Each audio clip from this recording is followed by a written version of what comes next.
Philip in the screen. Alright. In touch with the subconscious mind. The preceding pages have made the student in some measure aware of the immense importance of our dealings with the subconscious mind. Our relation to it, whether on the scale of the individual or the universal, is the key to all that we are or ever can be. In its unrecognized working, it is the spring of all that we can call the automatic action of mind and body.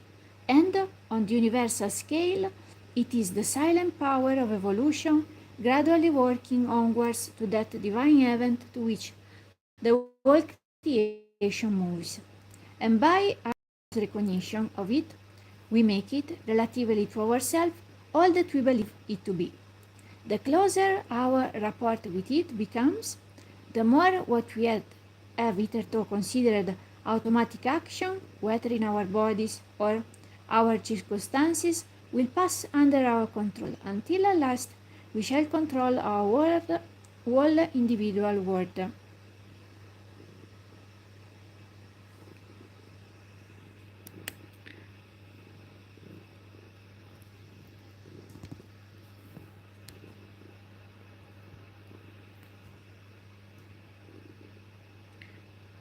don't know if you are seeing me. I guess yes.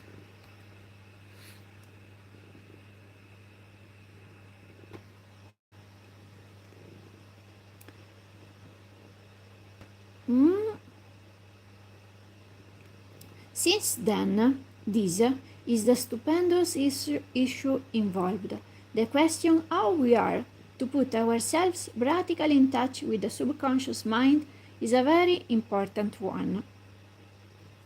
Now the clue, which gives us the right direction, is to be found in the impersonal quality of subconscious mind of which I have spoken.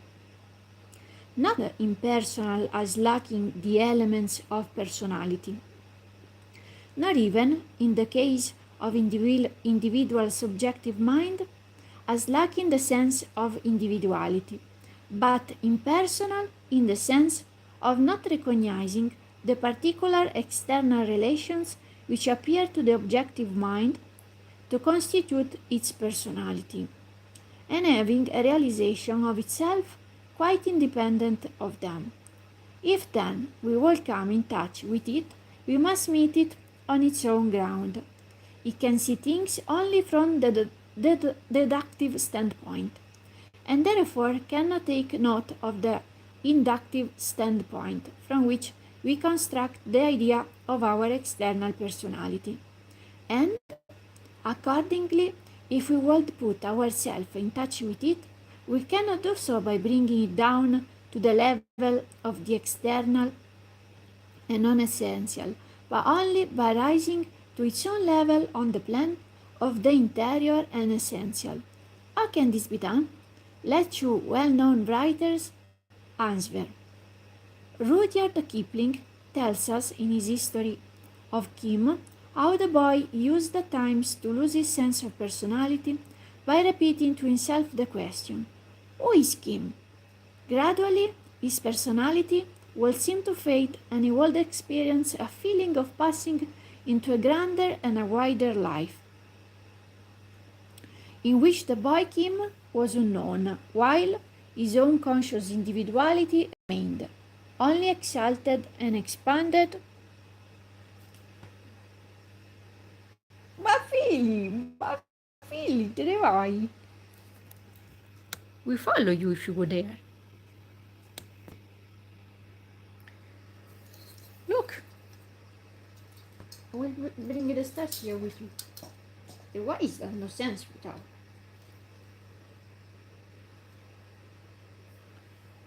There you go. All the stars there with you.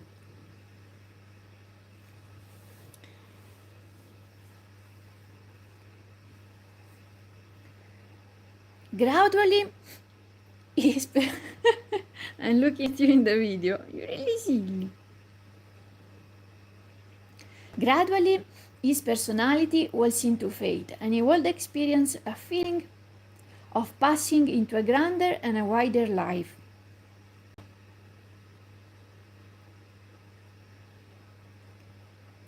In which the boy, Kim, was unknown.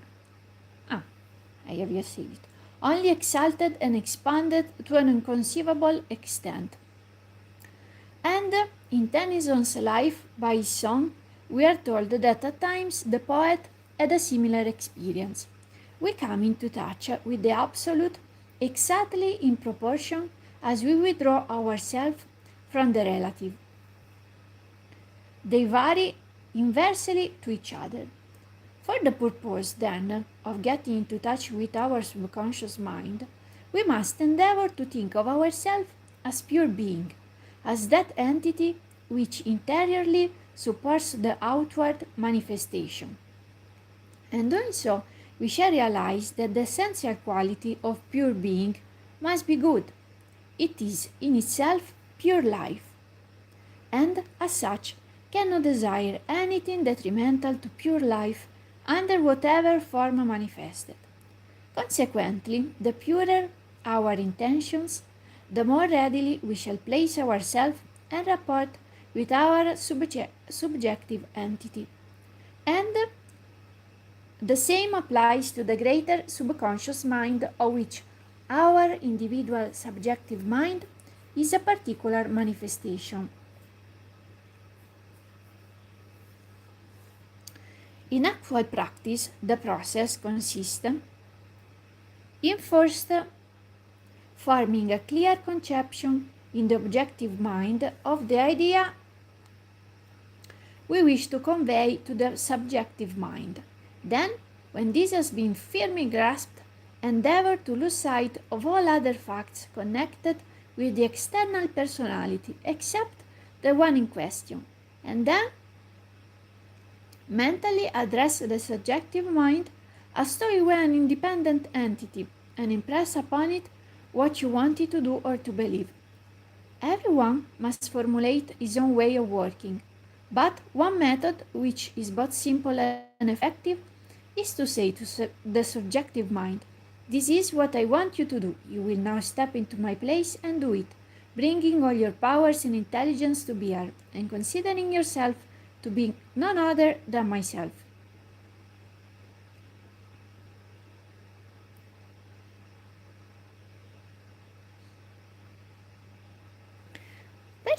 Personally, what I like to do, if it's even a thing that inspires you, I consider myself when I imagine my basic word, inner word, like to be a sort of fairyland. I'm surrounded by little happy fairies, like as little spiritual elemental beings would be, just joyous and full of vitality, and nothing. I see myself in that same way, and I interact that way. Because that, I see it as like the true personality of everyone on our internal, if we would have not to deal with the external, just if you were by yourself, how you would be, just with the people that you love. Having done this, return to the realization of your own objective personality and leave the subjective mind to perform its task in full confidence that, by the law of its nature, it will do so if not hindered by a repetition of contrary messages from the objective mind. This is not a mere fancy, but a truth daily proved by the experience of increasing numbers.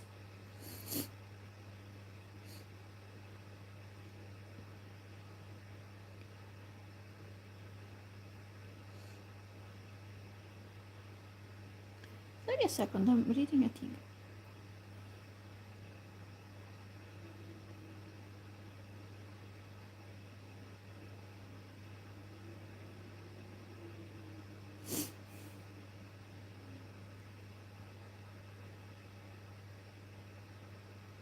Okay. The fax. But it says the screen that it was blocked.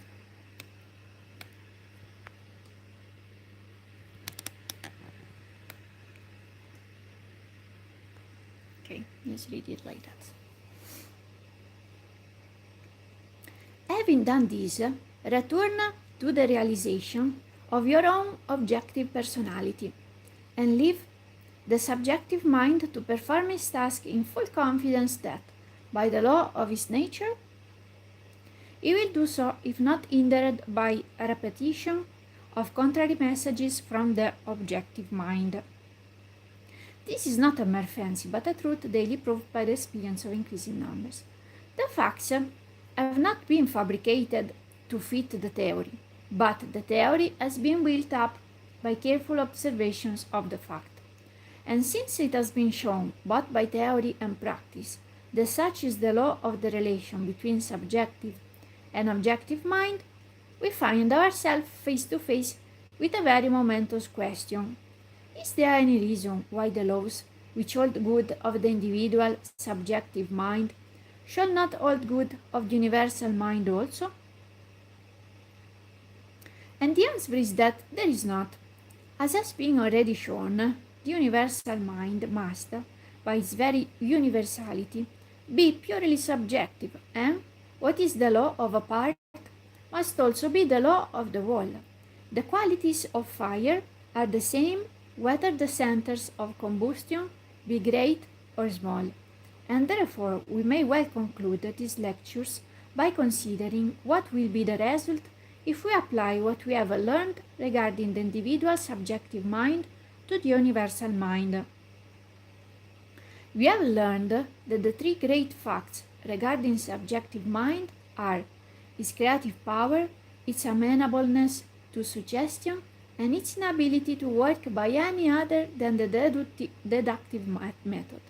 This last is an exceedingly important point, for it implies that the action of the subjective mind is in no way limited by precedent.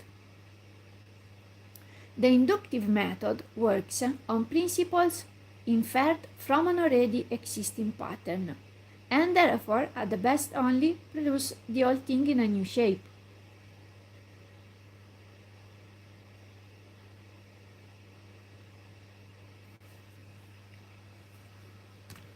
Yet to think.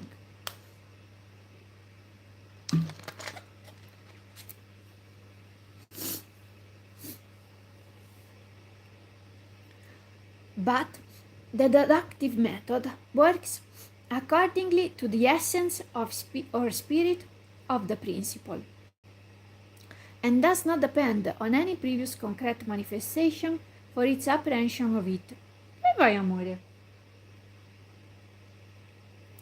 And this latter method of working must necessarily be that of the all originating mind, for since there could be no prior existing pattern from which you could learn the principle of construction, the want of a pattern would have prevented his creating anything had this method been inductive instead of deductive. Thus, by the necessity of the case, the universal mind must act deductively, that is, according to the law which has been found true of individual subjective mind. It is thus not bound by any precedent, which means that its creative power is absolutely unlimited. And since it is essentially subjective mind and not objective mind, it is entirely amenable to suggestion. Now, it is an unavoidable inference from the identity of the law governing subjective mind, whether in the individual or the universal, that just as we can by suggestion impress a certain character of personality upon the individual subjective mind, so we can and do upon the universal mind. And it is for this reason that I have drawn attention to the inherent personal quality of pure spirit, when contemplated in its most interior plan. It becomes, therefore, the most important of all consideration, with what character we invest the universal mind. For, since our relation to it is purely subjective, it will infallibly bear to us exactly that character which we impress upon it. In other words, it will be to us exactly what we believe it to be. This is simply a logical inference from the fact that, as subjective mind, our primary relation to it can only be on the subjective plan, and indirectly our objective relations must also spring from the same source. Philly? This is the meaning of that remarkable passage twice repeated in the Bible. With the pure you will show thyself pure, and with the froward you will show thyself froward. For the context makes it clear that these words are addressed to the divine being. The spiritual kingdom is within us, and as we realize it, so it becomes to us a reality. It is the unwavering law of the subjective life that, as a man thinks in his heart, so is he. That is to say, his inward subjective states are the only true reality, and what we call external realities are only their objective correspondences. If we truly realize the truth that the universal mind must be to us exactly according to our conception of it, and that this relation is not merely imaginary, but by the law of subjective mind must be to us an actual fact and the foundation of all other facts, then it is impossible to overestimate the importance of the conception of the universal mind which we adopt. To the uninstructed there is little or no choice. They form a conception in accordance with the tradition they have received from others, and until they have learned to think for themselves, they have to abide by the results of that tradition. For natural laws admit of no exceptions, and however faulty the traditional idea may be, its acceptance will involve a corresponding reaction upon the universal mind, which will in turn be reflected into the conscious mind and external life of the individual. But those who understand the law of the subject will have no one but themselves to blame if you do not derive all possible benefits from it. The greatest teacher of mental science the world has ever seen has laid down sufficiently plain rules for our guidance. With a knowledge of the subject, whose depth can be appreciated only by those who have themselves some practical acquaintance with it, he bids his unlearned audience, those common people who heard him gladly, picture to themselves the universal mind as a benign Father, tenderly compassionate of all and sending the common bounties of nature alike on the evil and the good. But he also pictured it as exercising a special and peculiar care over those who recognize its willingness to do so. The very hairs of your head are all numbered, and you are of more value than many sparrows. Prayer was to be made to the unseen being not with doubt or fear, but with the absolute assurance of a certain answer. And no limit was to be set. Vieni amore, vieni qui amore, vieni, rimettiti qua. Vuoi venire sopra?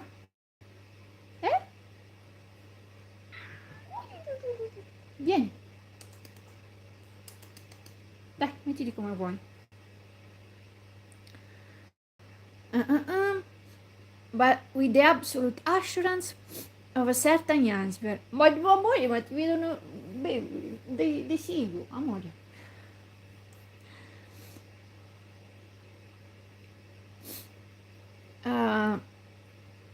And no limit was to be set to his power or willingness to work for us.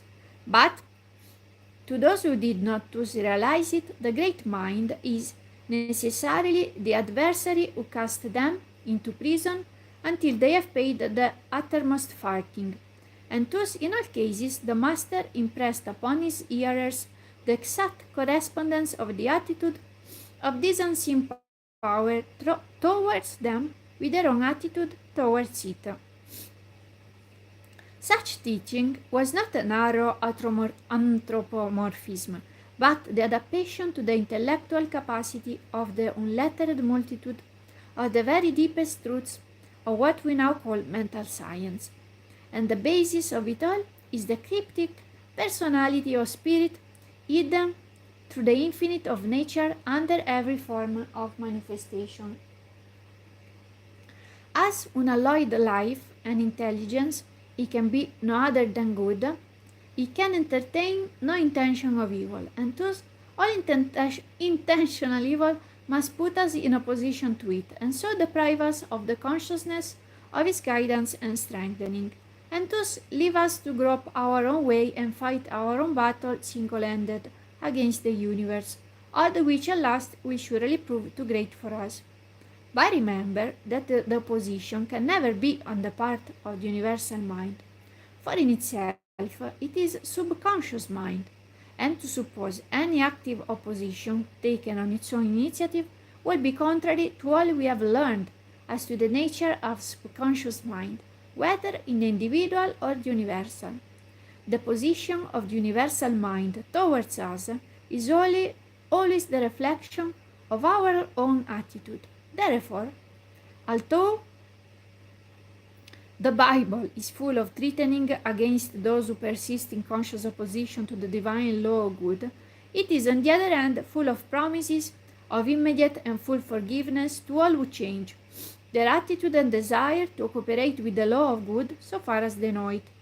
The laws of nature do not act vindictively, and through all theological formularies and traditional interpretations, let us realize that what we are dealing with is the supreme law of our being, and it is on the basis of this natural law that we find such declaration as that in Ezek, which tells that if we forsake our evil ways, our past transgressions shall never again be mentioned to us. We are dealing with the great principles of our subjective being, and our misuse of them in the past can never make them change their inherent law of action. If our method of using them in the past has brought us sorrow, fear, and trouble, we have only to fall back on the law that if we reverse the cause, the effects will be reversed also. And so, what we have to do is simply to reverse our mental attitude and then endeavor to act up to the new one. The sincere endeavor to act up to our new mental attitude is essential, for we cannot really think in one way and act in another. But our repeated failures to fully act as we would wish must not discourage us. It is the sincere intention that is essential thing, and this will in time release us from the bondage of habits which at present seem almost insuperable. The initial step, then, consists in determining to picture the universal mind as the ideal of all we call wish, it to be both to ourselves and to others, together with the endeavor to reproduce this ideal, however imperfectly, in our own life. And as I told you, I see it as a sort of fairyland, wonderland. And this step, having been taken, we can then cheerfully look upon it as our ever-present friend, providing all good, guarding from all danger, and guiding us with all counsel. Gradually, as the habit of thus regarding the universal mind grows upon us, we shall find that, in accordance with the laws we have been considering, it will become more and more personal to us, and, in response to our desire, its inherent intelligence will make itself more and more clearly perceptible within as a power of perceiving truth far beyond any statement of it that we could formulate by merely intellectual investigations. Similarly, if we think of it as a great power devoted to supplying all our needs, we shall impress this character also upon it, and by the law of subjective mind it will proceed to enact the part of that special providence which we have credited it with being. And if, beyond the general care of our concerns, we will draw to ourselves some particular benefit, the same rule holds good of impressing our desire upon the universal subjective mind. And if we realize that above and beyond all this we want something still greater and more enduring, the building up of character and unfolding of our powers so that we may expand into fuller and yet fuller measures of joyous and joy-giving life, Still, the same rule holds good.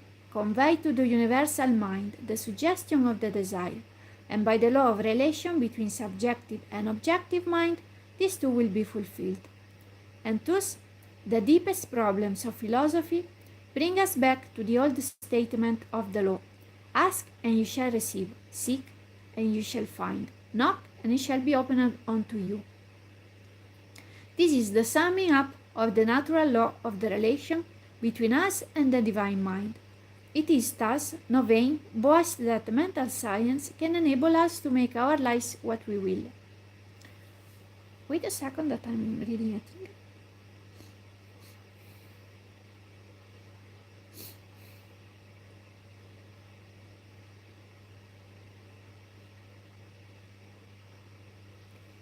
Okay.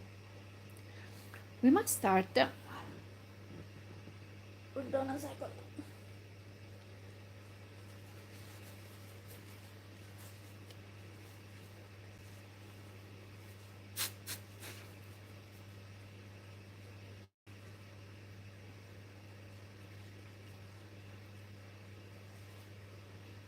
All right.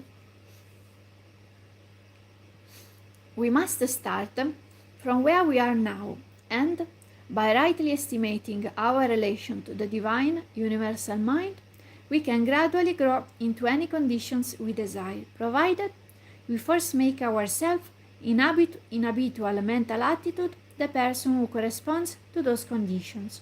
For we can never get over the law of correspondence, and the externalizations will always be in accord with the internal principle that gives rise to it.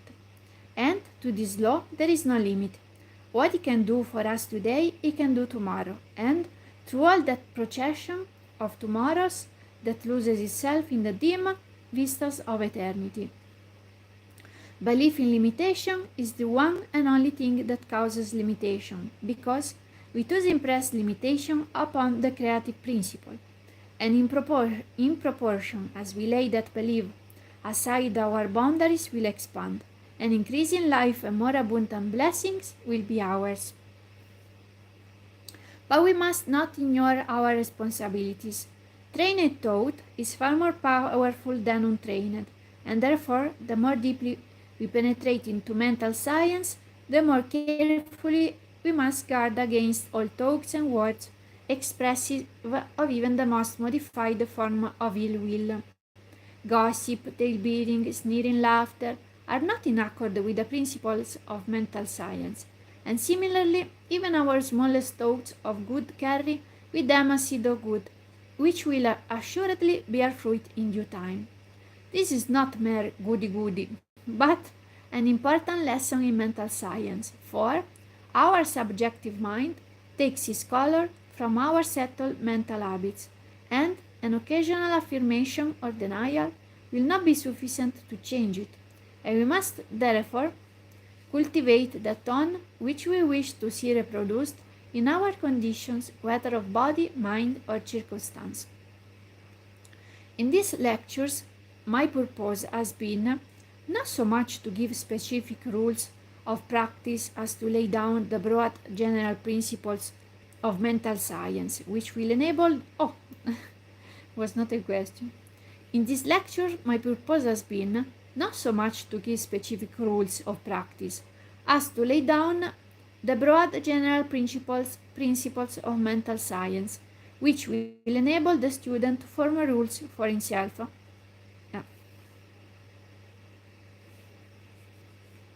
In every walk in life, book knowledge is only a means to an end.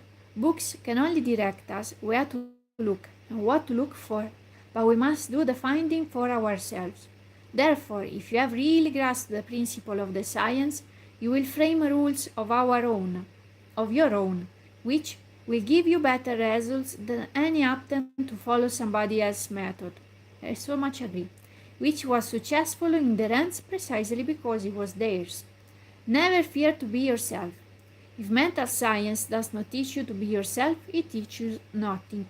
Yourself, and yet more yourself is what you want, only with the knowledge that the true self includes the inner and higher self, which is always in immediate touch with the great divine mind. As Walt Whitman says, you are not all included between your hat and your boots. The body. Some students, let me drink.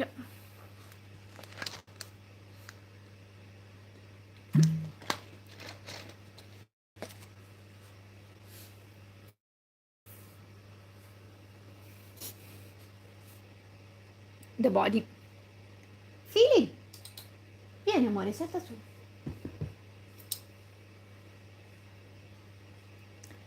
Some students find it difficult to realize that mental action can produce any real effect upon material substance.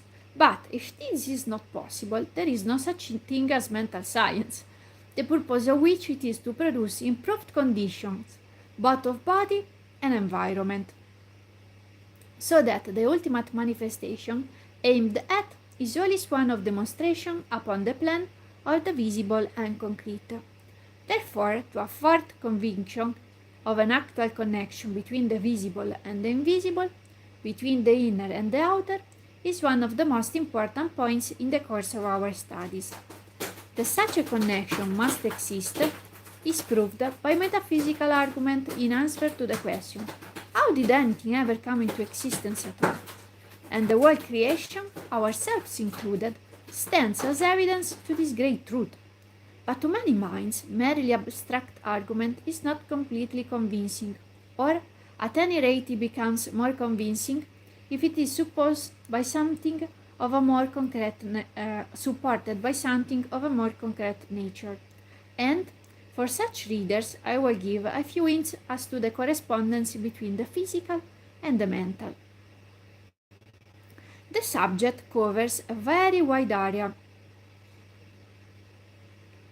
and the limited space at my disposal will only allow me to touch on a few suggestive points.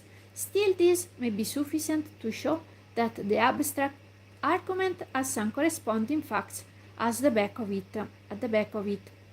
One of the most convincing proofs I have seen is that afforded by the biometer, a little instrument invented by an eminent French scientist, the late Dr. Hippolyte Baraduc. We find it in every book of mental science, which shows the action of what he calls the vital current. His theory is that this force, whatever its actual nature may be, is universally present and operates as a current of physical vitality, perpetually flowing with more or less energy through every physical organism, and which can, at any rate to some extent, be controlled by the power of the human will. The theory, is called the instrument biometry. The theory, in all its minutiae, is exceedingly elaborate and has been described in detail in Dr. Baraduc's published works. In a conversation, I want to download even his books. These books, by the way, they are in public domain if you want to download it or Troward. In a conversation I had with him about a year ago, he told me he was writing another book which would throw further light on the subject, but a few months later he passed over before he was presented to the world. The fact, however, which I wish to put before the reader, is the ocular demonstration of the connection between mind and matter, which an experiment with the biometer affords. The instruments, we have yet read it in an article, consists of a bell glass, from the inside of which is suspended a copper needle by a fine silken thread. The glass stands on a wooden support, below which is a coil of copper wire, which however is not connected with any battery or other apparatus, and merely serves to condense the current. Below the needle, inside the glass, there is a circular card divided into degrees to mark the action of the needle. Two of these instruments are placed side by side, but in no way connected, and the experimenter... Fili! Amore! Cosa fare? Vieni!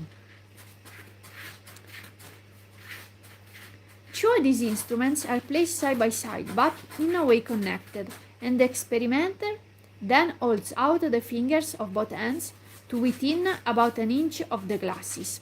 According to the theory, the current enters at the left hand, circulates through the body, and passes out, enters at the left hand, circulates through the body, and passes out at the right hand. That is to say, there is an indrawing at the left and a giving out at the right, thus agreeing with Reichenbach experiments on the polarity of the human body.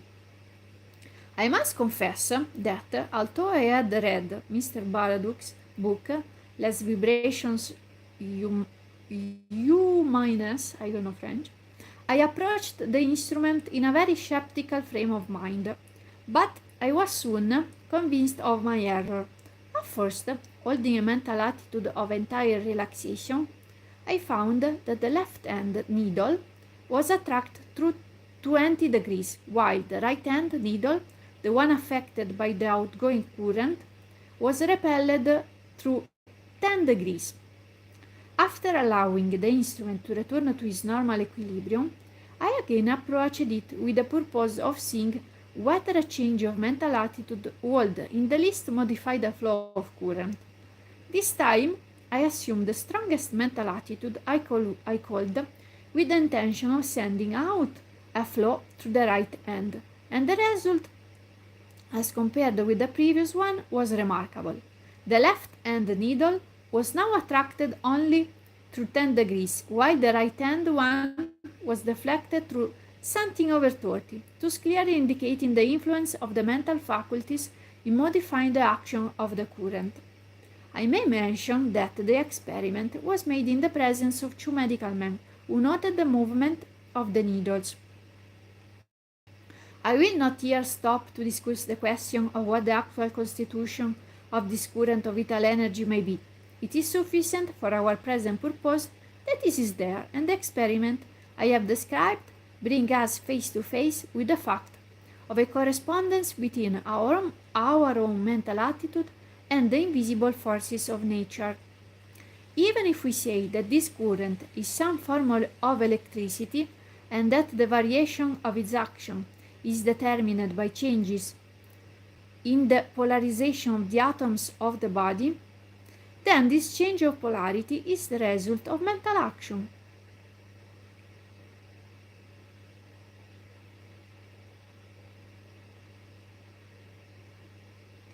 So that the quickening or retarding of the cosmic current is equally the result of the mental attitude, whether we suppose our mental force to act directly upon the current itself or indirectly by inducing changes in the molecular structure of the body. Whichever hypothesis we adopt, the conclusion is the same, namely that the mind has power to open or close the door to invisible forces in such a way that the result of the mental action becomes apparent on the material plane. Now, investigation shows that the physical body is a mechanism specially adapted for the transmutation of the inner or mental power into modes of external activity. We know from medical science that the whole body is traversed by a network of nerves which serve as the channels of communication between the indwelling spiritual ego, which we call mind, and the functions of the external organism. This nervous system is dual. One system, known as the sympathetic, is the channel for all those activities which are not consciously directed by our volition, such as the operation of the digestive organs, the repair of the daily wear and tear of the tissues, and the like. The other system, known as the voluntary or cerebrospinal system, is the channel through which we receive conscious perception from the physical senses and exercise control over the movements of the body.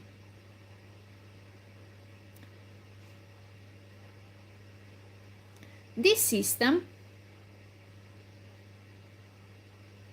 has its center in the brain, while the other has its center in a ganglionic mass at the back of the stomach, known as the solar plexus, and sometimes spoken of as the abdominal brain.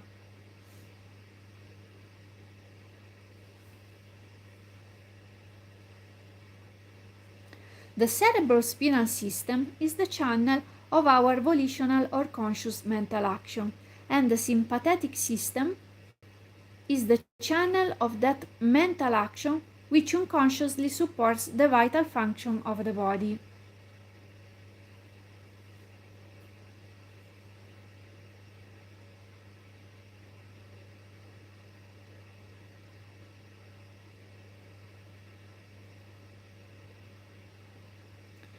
Thus, the cerebrospinal system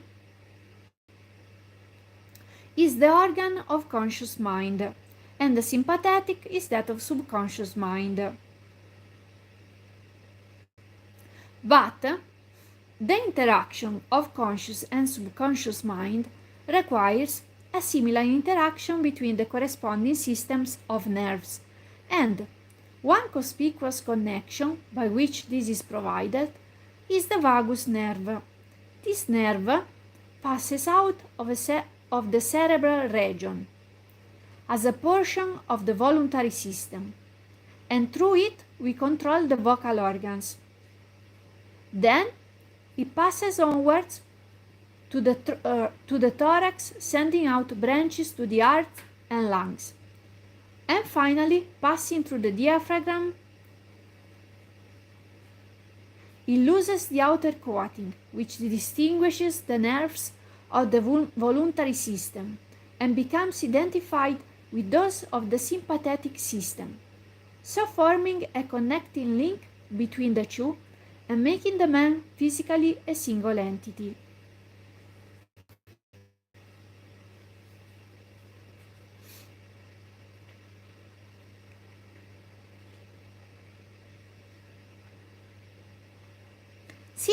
Similarly, different areas of the brain indicate their connection with the objective and subjective activities of the mind respectively. And speaking in a general way, we may assign the frontal portion of the brain to the former and the posterior portion to the latter, while the intermediate portion partakes of the character of both. The intuitional faculty has its correspondence in this upper area of the brain situated between the frontal and posterior portion, and physiologically speaking, it is here that intuitive ideas find entrance. These at first are more or less unformed and generalized in character, but are nevertheless perceived by the conscious mind, otherwise we shall not be aware of them at all. Then the effort of nature is to bring these ideas into more definite and usable shape.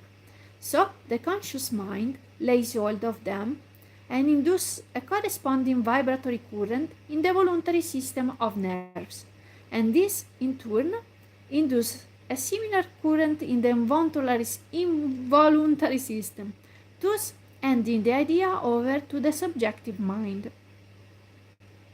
If you want to understand it good, I suggest you to download it and to reread it, otherwise you can't understand good. You must study it a little bit. The vibratory current, which at first descended from the apex of the brain to the frontal brain, and thus through the voluntary system to the solar plexus, is now reversed and ascends from the solar plexus through the sympathetic system to the posterior brain. This return current indicating the action of the subjective mind. If we were to remove the surface portion of the apex, I don't know how we say it, of the brain, we shall find immediately below it the shining belt of brain substance called the corpus callosum. This is the point of union between the subjective and objective, and as the current returns from the solar plexus to this point, it is restored to the objective portion of the brain in a fresh form which it has acquired by the silent alchemy of the subjective mind. Thus, the conception, which was at first only vaguely recognized, is restored to the objective mind in a definite and workable form, and then the objective mind, acting through the frontal brain, the area of comparison and analysis, proceeds to work upon a clearly perceived idea and to bring out the potentialities that are latent in it. We must, of course, be borne in mind that I am here speaking of the mental ego in that mode of its existence with which we are most familiar, that is, clothed in flesh, though there may be much to say as to other modes of its activity.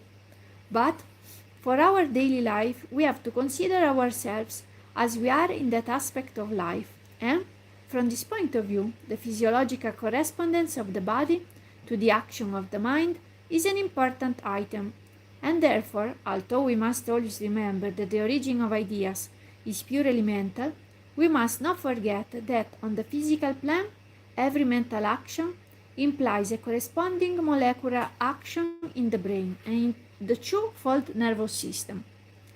If, as the old Elizabethan poet says, the soul is form and doth the body make, then it is clear that the physical organism must be a mechanical arrangement especially adopted for the use of the soul's powers, as a steam engine is for the power of steam. And it is the recognition of this reciprocity between the two that is the basis of all spiritual or mental healing, and therefore the study of this mechanical adaptation is an important branch of mental science. Only, we must not forget that it is the effect and not the cause. At the same time, it is important to remember that such a thing as a reversal of the relation between cause and effect is possible, just as the same apparatus may be made to generate mechanical power by the application of electricity, or to generate electricity by the application of mechanical power. And the importance of this principle consists in this: there is always a tendency for actions which were at first voluntary to become automatic, that is, to pass from the region of conscious mind into that of subconscious mind, and to acquire a permanent domicile there. Professor Elmer Gates of Washington has demonstrated this physiologically in his studies of brain formation. It tells us that every thought produces a slight molecular change in the substance of the brain, and the repetition of the same sort of thought causes a repetition of the same molecular action, until at last a veritable channel is formed in the brain substance, which can only be eradicated by a reverse process of thought.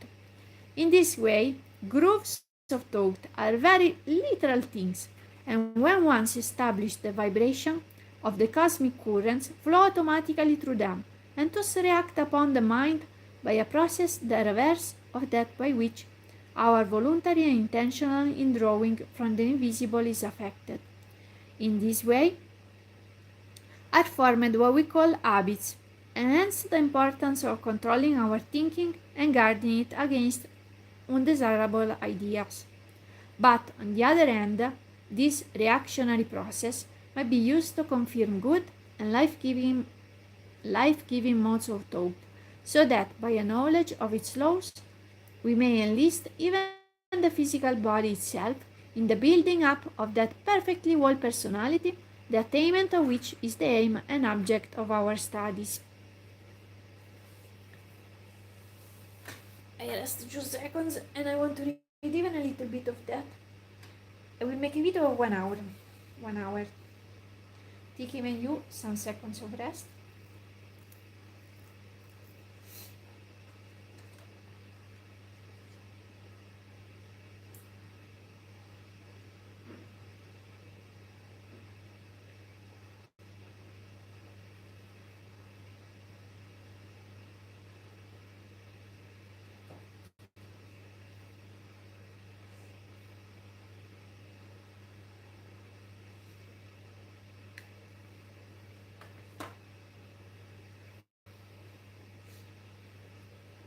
Ready. The soul. If there was even my kitty, it was cozier, but it's just kind of, I don't know, I guess it's down in the box.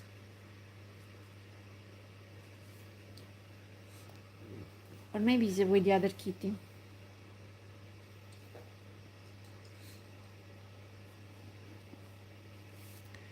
The soul. This is the last chapter I read for now. Having now obtained a glimpse of the adaptation of the physical organism to the action of the mind, we must next realize that the mind itself is an organism which is in like manner adapted to the action of a still higher power. Only here the adaptation is one of mental faculty. As with other invisible forces, all we can know of the mind is by observing what it does, but with this difference that, since we ourselves are this mind, our observation is an interior observation of states of consciousness. In this way, we recognize certain faculties of our mind, the working order of which I have considered at page 84. But the point to which I will now draw attention is that these faculties always work under the influence of something which stimulates them, and this stimulus may come either from without through the external senses, or from within by the consciousness of something not perceptible on the physical plane. Now, the recognition of these interior sources of stimulus to our mental faculties is an important branch of mental science, because the mental action, thus set up, works just as accurately through the physical correspondences as those which start from the recognition of external facts, and therefore the control and right direction of these inner perceptions is a matter of the first moment. The faculties most immediately concerned are the intuition and the imagination. But it is at first difficult to see how the intuition, which is entirely spontaneous, can be brought under the control of the will. Of course, the spontaneousness of the intuition cannot in any way be interfered with, for if it chooses to act spontaneously, it will cease to be the intuition. Its province is, as it were, to capture ideas from the infinite and present them to the mind to be dealt with at its discretion. In our mental constitution, the intuition is the point of origination, and therefore for it to choose to act spontaneously will be for it to choose to act at all. But the experience of a long succession of observers shows that the intuition can be trained so as to acquire increased sensitiveness in some particular direction, and the choice of the general direction is determined by the will of the individual. It will be found that the intuition works most readily in respect to those subjects which most habitually occupy our thought, and according to the physiological correspondences which we have been considering, this might be accounted for on the physical plane by the formation of brain channels, specially adapted for the induction in the molecular system of vibration corresponding to the particular class of ideas in question. But of course, we must remember that the ideas themselves are not caused by the molecular changes, but, on the contrary, are the cause of them.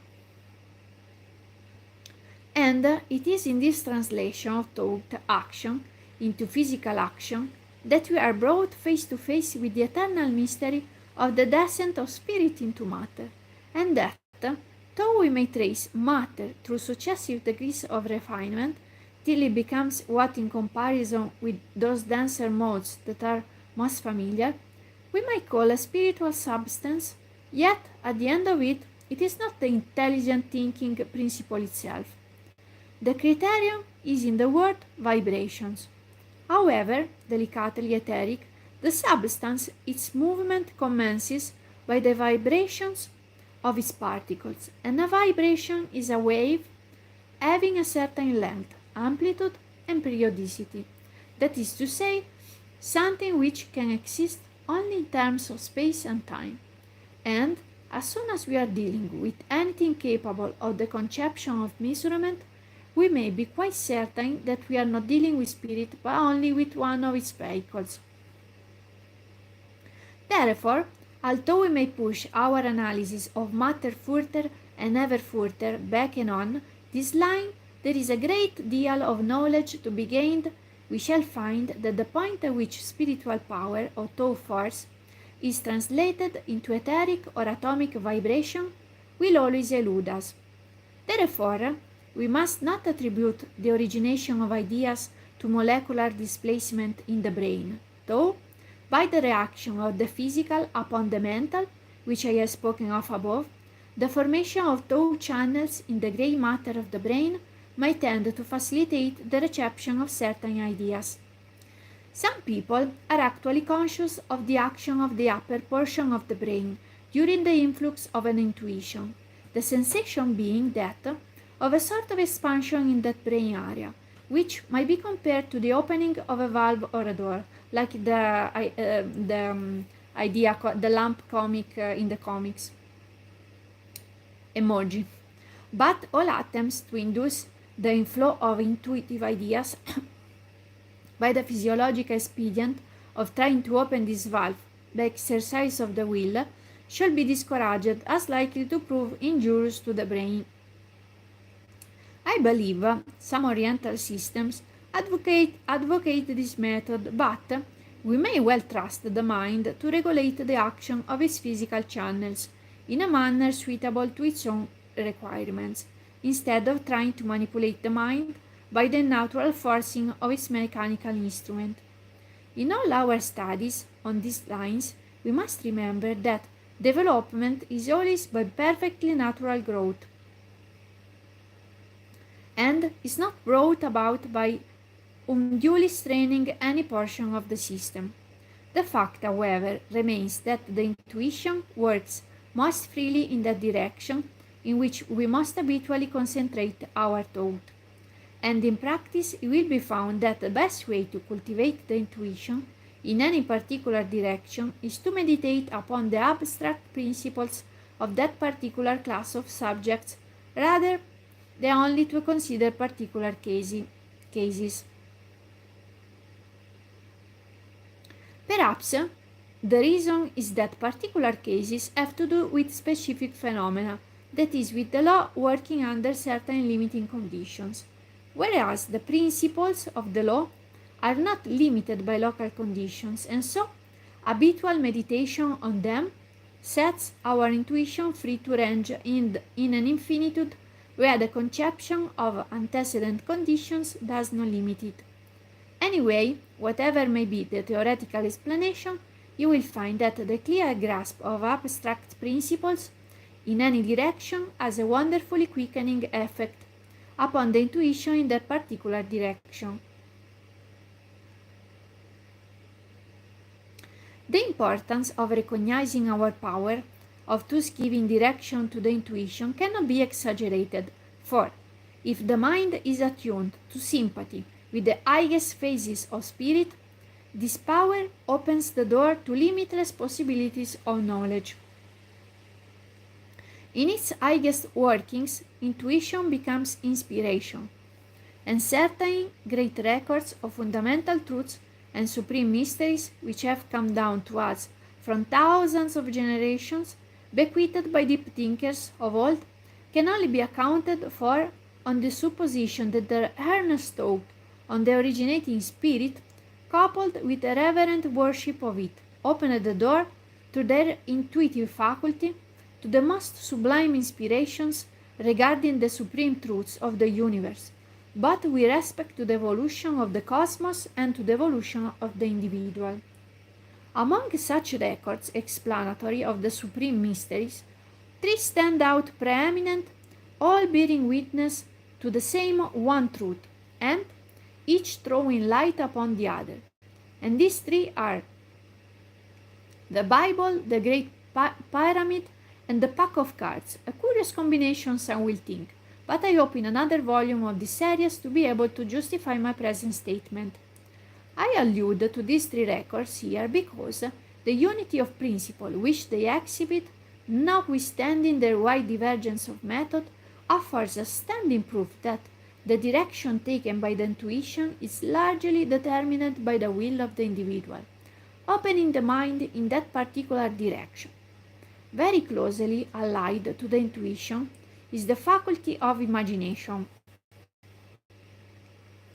This does not mean mere fancies, which we dismiss without further consideration, but our power of forming mental images upon which we dwell.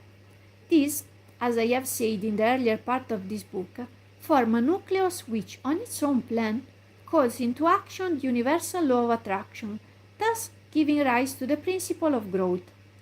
The relation of the intuition to the imagination is that the intuition grasps an idea from the great universal mind, in which all things subsist as potentials, and presents it to the imagination in its essence rather than in a definite form.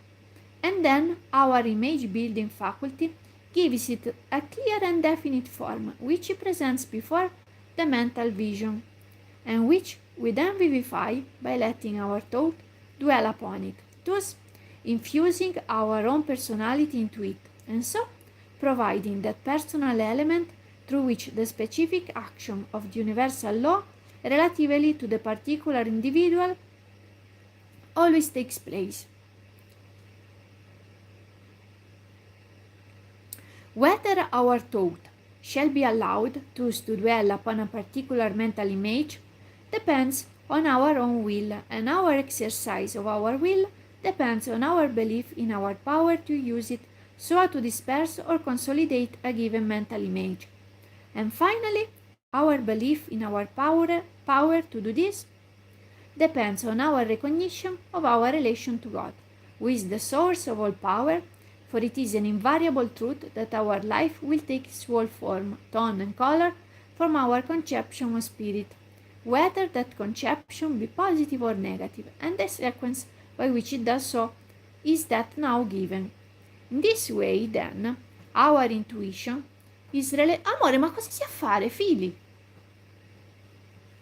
In this way, then, our intuition is related to our imagination, and this relation has its physiological correspondence in the circles of molecular vibration I have described above, which, having its commencement in the higher or ideal portion of the brain, flows through the voluntary nervous system, the physical channel of objective mind, returning through the sympathetic system, the physical channel of subjective mind, thus completing the circuit, and being then restored to the frontal brain, where it is consciously modeled into clear-cut forms suited to a specific purpose. In all this, the power of the will as regulating the action, both of the intuition and the imagination, must never be lost sight of, for without such a central controlling power, we shall lose all sense of individuality, and hence the ultimate aim of the evolutionary process is to evolve individual wills actuated by such beneficence and enlightenment as shall make them fitting vehicles for the outflowing of the Supreme Spirit, which has hitherto created cosmically, and can now carry on the creative process to its highest stages only through conscious union with the individual. For this is the only possible solution of the great problem. How can the universal mind act in all its fullness upon the plan of the individual in particular? This is the ultimate of evolution, and the successful evolution of the individual depends on his recognizing this ultimate and working towards it. And therefore, this figli, amore, si sa fare. And therefore, this should be the great end of our studies. There is a correspondence in the constitution of the body, amore, to the faculties of the soul, and there is a similar correspondence in the faculties of the soul to the power of the all-originating spirit. And as in all other adaptations of specific vehicles, so also here, we can never correctly understand the nature of the vehicle and use it rightly until we realize the nature of the power for the working of which it is specially adapted. Let us then, in conclusion, briefly consider the nature of that power. But now I go to take a bath. Oh, it was really the last chapter. Well, then let's read it, dai. Yeah. We have even your special presents at last. In braccio. In the last 4 pages, we have even our special present. Dai. Make yourself cozy. You are? Dai, amore. The spirit. In just 4 pages is the last. What must the supreme or originating spirit be in itself? That is the question before us. Let us start with one fact regarding it, about which we cannot have any possible doubt. It is creative. If it were not creative, nothing could come into existence. Therefore, we know that its purpose, or law of tendency, must be to bring individual lives into existence and to surround them with a suitable environment. Now, a power which has this for its inherent nature must be a kindly power. The spirit of life, seeking expression in individual lives, can have no other intention towards them than that they might have life and that they might have it more abundantly. To suppose the opposite would be a contradiction in terms. It would be to suppose the eternal principle of life acting against itself, expressing itself as the reverse of what it is, in which case it will not be expressing itself, but expressing its opposite. In this moment, it seems to me to be reading Alice in Wonderland, when he says, it is not what it is.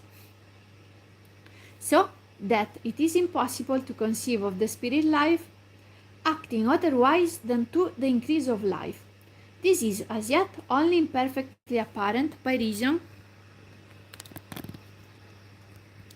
I want to show you, but yeah, you are. Now you're in the video.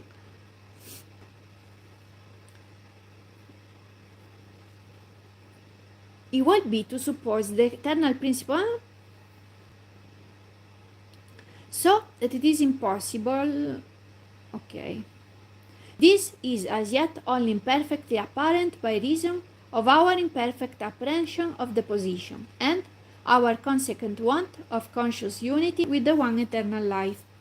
As our consciousness of unity becomes more perfect, so will the life-givingness of the spirit become more apparent. But in the realm of principles, the purely affirmative and life-giving nature of the all-originating spirit is an unavoidable conclusion.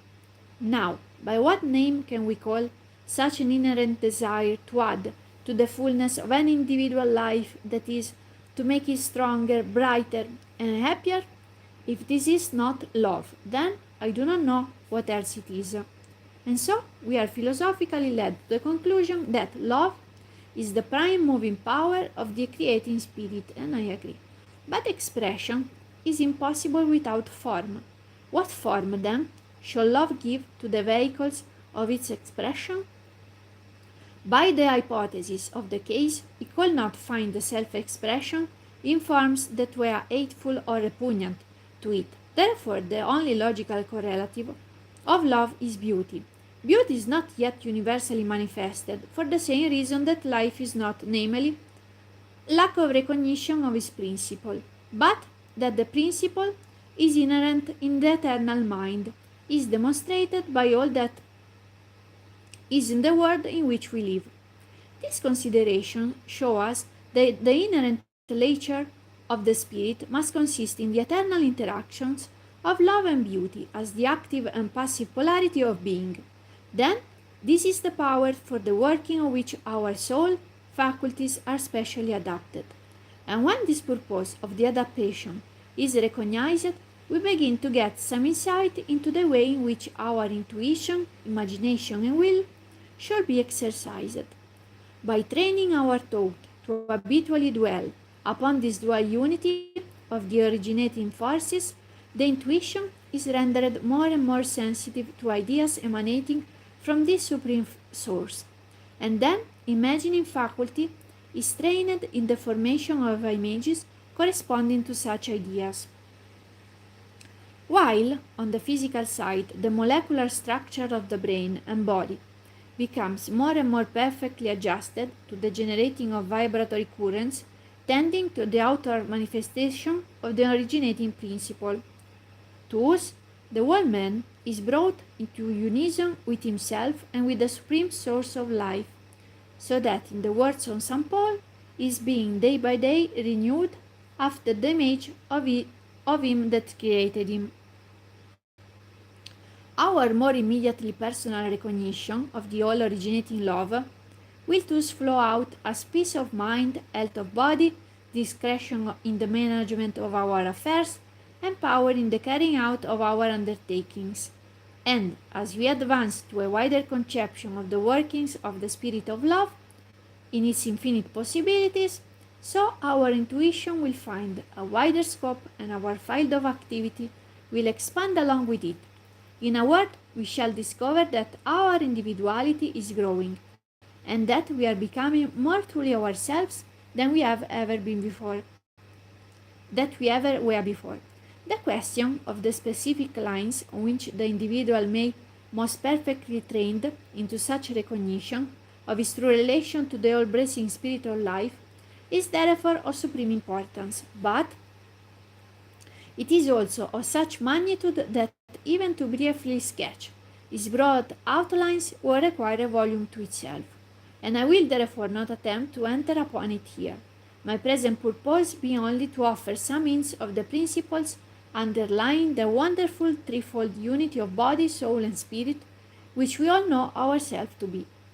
We are as yet only at the commencement of the path which leads to the realization of this unity in the full development of all its powers, but others have trodden the way before us, from whose experience we may learn, and not least among these was the illustrious founder of the most fraternity of the Rosicrucians. This mastermind, setting out in his yacht with the intention of going to Jerusalem, changed the order of his journey and first sojourned for 3 years in the symbolical city of Damkar, in the mystical country of Arabia, then for about a year in the mystical country of Egypt, and then for 2 years in the mystical country of Fez.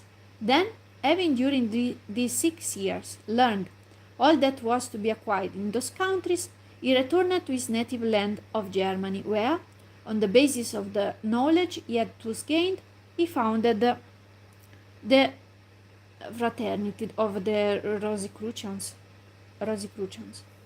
For whose instruction he wrote the mystical books M and T. Then, when he realized that his work in his present stage was accomplished, he, of his own free will, laid aside the physical body. Not, it is recorded, by decay or disease or ordinary death, but by the express direction of the spirit of life, summing up all his knowledge in the words, "And now his followers await the coming of the artist Elias, who shall bring the magnum opus to his completion. Let him that read understand." The last thing I didn't understood. Anyway, I will go to search about this man. I will take a cozy bath.